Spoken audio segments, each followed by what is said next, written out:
निर्घोरं करुणावतारं संसारसारं भुजगेन्द्रहारं सदा वसन्तं हृदयारविन्दे भवं भवानी सहितं नमामि भवं भवानी सहितं नमामि। बोलो शंकर भगवान की जय। श्रावण मास मातम 28वां अध्याय। ईश्वर बोले, हे ब्रह्मपुत्र, अब मैं अगस्त्य जी को अर्घ्य प्रदान करने की उत्तम विधि सुनाऊंगा, जिसके करने से मनुष्य मनोवांछित फल पाता है। अगस्त्य के उदय के पूर्व काल का नियम सुनो। जब समरात्रि अर्थात 8 या 10 रात्रि उदय होने में शेष रहे, तब 7 रात पहले से उदय काल तक हर रोज अर्घ्य प्रदान करे। उसकी विधि मैं कहता हूँ। जब से अर्घ्य देना शुरू करे, उस दिन प्रातःकाल श्वेत तिलों से स्नान करके गृहस्थाश्रमी मनुष्य श्वेत माला और श्वेत वस्त्र धारण करे और स्वर्ण आदि से निर्मित कुंभ स्थापित करे, जो छिद्र रहित पंचरत्न से युक्त, घृत पाठ से समन्वित, अनेक प्रकार के मोदक आदि भक्ष्य पदार्थ तथा फलों से संयुक्त, माला वस्त्र से विभूषित, ऊपर सिर्फ ताम्र के पूर्ण पात्र से सुशोभित हो।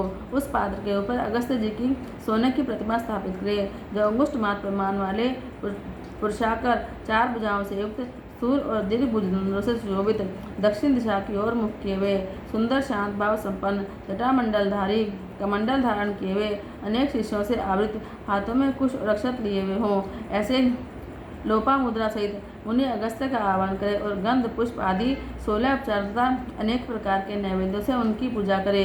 उसके बाद भक्ति युक्त चित्त से उन्हें दही और भात की बलि प्रदान करे। उसके बाद अर्घ्य दे, जिसकी विधि ऐसी है। स्वर्ण, चांदी, ताम्र अथवा बांस के पात्र में नारंगी, खजूर, नारिकेल, कुष्मांड, करेला, केला, अनार, बैंगन, बिजोरा, नींबू, अखरोट, पिस्तक, नीलकमल, पद्म, पुष्प, दुर्वांकुर, अन्य प्रकार के सभी उपलब्ध फल और पुष्प, नानाविध भक्ष्य पदार्थ, सप्त धान्य, सप्त अंकुर, पंच पल्लव और वस्त्र, इन पदार्थों को रखकर पात्र की विधिवत पूजा करे। पुनः घुटने के बल सिर झुकाकर उस पात्र को मस्तक से लगाकर नीचे की ओर मुख करके अगस्त्य मुनि का इस प्रकार से ध्यान करे और श्रद्धा भक्ति पूर्वक सावधान होकर अर्घ्य प्रदान करे।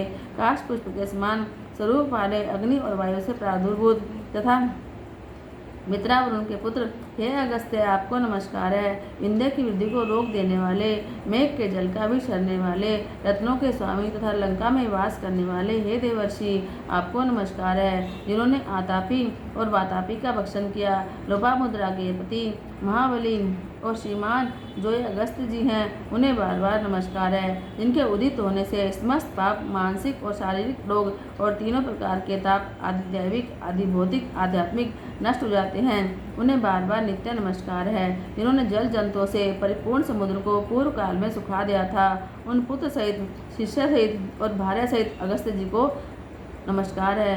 बुद्धिमान द्विजाति अगस्त्य से इस वेद मंत्र से, शूद्र पौराणिक मंत्र से अगस्त्य जी को अर्घ्य देकर उन्हें प्रणाम करे। इसके बाद लोपामुद्रा को अर्घ्य दे। हे राजपुत्र, हे महाभागे, हे ऋषि पत्नी, हे सुमुखी, हे लोपामुद्रे, आपको नमस्कार है। मेरे अर्घ्य को स्वीकार कीजिए। उसके बाद अर्घ्य मंत्र से घृत की 8000 अथवा 108 आहुति प्रदान करे। इस प्रकार करके अगस्त्य जी को प्रणाम करने के बाद यह कहकर विसर्जन करें, बुद्धि से परे चित्त वाले, है अगस्त्य, मैंने सम्यक रूप से आपका पूजन किया है, अतः मेरी इहलौकिक और पारलौकिक कार्य सिद्धि को करके आप प्रस्थान कीजिए। इस प्रकार उन अगस्त्य जी को विसर्जित करके वेद वेदांग के विद्वान, निर्धन और गृहस्थ ब्राह्मण को समस्त पदार्थ अर्पण कर दे और मुख से यह के सत्कार किए गए अगस्त्य जी ब्राह्मण रूप से स्वीकार करें। अगस्त्य जी ग्रहण करते हैं, अगस्त्य जी ही देते हैं, दोनों का उद्धार करने वाले ही अगस्त्य हैं। अगस्त्य जी को बार बार नमस्कार है। दोनों मंत्र का उच्चारण करके दान करें। ब्राह्मण आदि पूर्वविद वैदिक मंत्र का उच्चारण करें और शुद्ध पौराणिक मंत्र का उच्चारण करें। उसके बाद स्वर्णमयी सींग वाली, दूध देने वाली, बछड़े से चांदी के खुर वाली, ताम्र के पीठ वाली, अत्यंत सुंदर कांसे की दोहनी से युक्त और घंटा और वस्त्र से विभूषित श्वेत वर्ण की धेनु प्रदान करे। अगस्त्य मुनि के उदय के 7 दिन पूर्व से इस प्रकार अर्घ्य देकर ही 7वें दिन दक्षिणा सहित गो प्रदान करे। इस प्रकार इस व्रत को 7 वर्ष तक करके निष्काम व्यक्ति पुनर्जन्म को प्राप्त नहीं होता और सकाम व्यक्ति चक्रवर्ती राजा होता है तथा रूप व आरोग्य से युक्त रहता है। ब्राह्मण 4 वेदों तथा सभी शास्त्रों का विद्वान हो जाता है। क्षत्रिय समुद्र पर्यंत समस्त पृथ्वी को प्राप्त कर लेता है। वैश्य धन, संपदा और गोधन प्राप्त कर लेता है। शूद्रों को अत्यधिक धन आरोग्य और सत्य की प्राप्ति होती है। स्त्रियों को पुत्र मिलते हैं, उनका सौभाग्य बढ़ता है तथा घर समृद्धि में हो जाता है। हे ब्रह्मपुत्र, विधवाओं का महापुण्य बढ़ता है। कन्या रूप गुण संपन्न पति प्राप्त करती है। दुखी मनुष्य रोग से मुक्त हो जाता है। जिन देशों में मनुष्यों के द्वारा अगस्त्य की पूजा की जाती है, उन देशों में मेघ लोगों की इच्छा के अनुसार वृष्टि करता है। वहाँ प्राकृतिक आपदाएं निर्मूल हो जाती हैं, व्याधियाँ नष्ट हो जाती हैं। जो कोई भी अगस्त्य जी के अर्धदान का पाठ करते हैं अथवा उसे सुनते हैं, वे सर्वश्रेष्ठ मनुष्य पापों से छूट जाते हैं। पृथ्वी लोक में दीर्घ काल तक निवास करके हंसयुक्त विमान से स्वर्ग जाते हैं। जो लोग जीवन पर्यंत निष्काम भाव से इसे करते हैं, वे मुक्ति के भागी होते हैं। बोलो श्री शंकर भगवान की जय।